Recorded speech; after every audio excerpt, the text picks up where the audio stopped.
ಶ್ಲೋಕ 46. ಕೋ ವರ್ಧತೆ ವಿನೀತಃ. Who reaches higher levels in life? One who is endowed with humility. 46ನೆಯ ಶ್ಲೋಕ.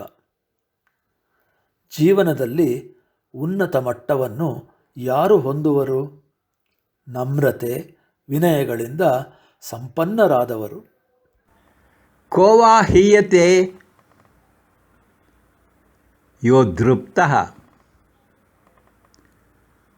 Who faces downfall in life?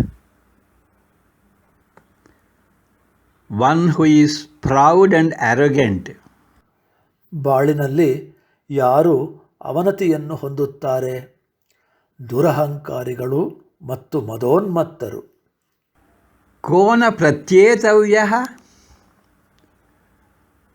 ಬ್ರೂತೆ ಯಶ್ಚಾನೃತಂ ಶಶ್ವತ್. Who should not be trusted? One who is a habitual liar. ಯಾರನ್ನು ನಂಬಬಾರದು?